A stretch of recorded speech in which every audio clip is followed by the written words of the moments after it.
Assalamualaikum warahmatullahi wabarakatuh. Pada kesempatan kali ini kita akan membahas tentang qada, penggantian solat yang ketinggalan dan dalil-dalil berkaitan dengannya. Sebagian golongan muslimin telah membid'ahkan, mengharamkan atau membatalkan orang yang mengqada atau mengganti solat yang sengaja tidak dikerjakan pada waktunya. Mereka ini berpegang pada wejangan Ibnu Hazmin dan Ibnu Taimiyah yang mengatakan tidak sah orang yang ketinggalan salat fardu dengan sengaja untuk menggantikannya pada waktu salat lainnya. Mereka harus menambah salat-salat sunat untuk menutupi kekurangannya tersebut.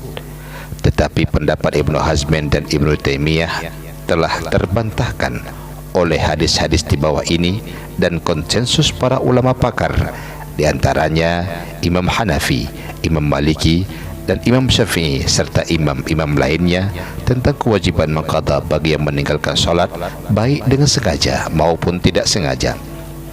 Mari kita ikuti beberapa hadis tentang mengqada salat berikut ini. Hadis riwayat Bukhari Muslim dari Anas bin Malik radhiyallahu an, siapa yang lupa melaksanakan suatu salat atau tertidur dari melaksanakannya, maka kifaratnya atau tebusannya adalah melakukannya jika dia ingat. Ibnu Hajar Al-Asqalani menerangkan dalam kitab Al-Fard jilid kedua halaman 71, ketika menerangkan makna hadis ini berkata beliau, kewajiban mengqada salat atas orang yang sengaja meninggalkannya itu lebih utama, karena hal itu termasuk sasaran khitab atau perintah untuk melaksanakan salat dan dia harus melakukannya. Yang dimaksud Ibnu Hajar ialah kalau perintah Rasulullah sallallahu alaihi wasallam bagi orang yang ketinggalan salat karena lupa dan tertidur harus diqadha, apalagi untuk salat yang disengaja ditinggalkan itu malah lebih utama untuk mengqadhakannya. Maka bagaimana dan dari mana dalilnya orang yang bisa mengatakan bahwa salat yang sengaja ditinggalkan itu tidak wajib atau tidak sah untuk diqadha? Begitu juga hadis itu menunjukkan bahwa orang yang ketinggalan salat karena lupa atau tertidur tidak berdosa, hanya wajib menggantikannya. Tetapi orang yang meninggalkan salat dengan sengaja, dia berdosa besar karena kesengajaannya meninggalkan salat, sedangkan kewajiban mengqadha tetap berlaku baginya. Hadis riwayat Muslim dari Abu Qatadah mengatakan bahwa ia teringat waktu safar pernah Rasulullah ketiduran dan terbangun waktu matahari menyinari punggungnya. Kami terbangun dengan terkejut. Rasulullah sallallahu alaihi wasallam bersabda, "Naiklah ke tunggangan masing-masing." Dan kami menunggangi tunggangan kami dan kami berjalan. Ketika matahari telah meninggi, kami turun. Kemudian beliau sallallahu alaihi wasallam berwudu dan Bilal azan untuk melaksanakan salat subuh yang ketinggalan.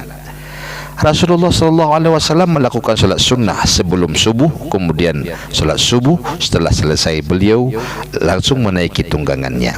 Ada sementara yang berbisik pada temannya, apakah kifarat atau tebusan terhadap apa yang kita lakukan dengan mengurangi kesempurnaan salat kita? Kemudian Rasulullah sallallahu alaihi wasallam bersabda, bukankah aku sebagai teladan bagi kalian? Dan selanjutnya beliau bersabda, sebetulnya jika karena tertidur atau lupa berarti tidak ada tafrid, kelalaian atau kekurangan dalam pelaksanaan ibadah. Maknanya juga tidak berdosa.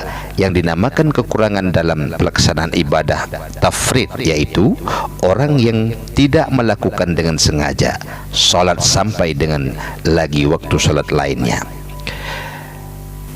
Kalau kita baca hadis-hadis di atas, semuanya masalah qadha salat. Dengan demikian, buat kita insya Allah sudah jelas bahwa mengqadha atau menggantikan salat yang ketinggalan baik secara disengaja maupun tidak disengaja, menurut ijma' ulama hukumnya adalah wajib, sebagaimana yang diutarakan oleh ulama-ulama pakar yang telah diakui oleh ulama-ulama dunia, yaitu Imam Hanafi, Imam Malik dan Imam Syafi'i. Hanya perbedaan antara yang disengaja dan tidak disengaja ialah masalah dosanya, jadi bukan masalah qadanya. Semoga dengan adanya dalil-dalil yang cukup jelas ini bisa menjadikan manfaat bagi kita semua. Semoga kita semua tidak saling celah-mencela atau merasa paham dan anutannya yang paling benar. Wallahu a'lam bissawab. Jangan lupa like dan subscribe untuk menanti video berikutnya.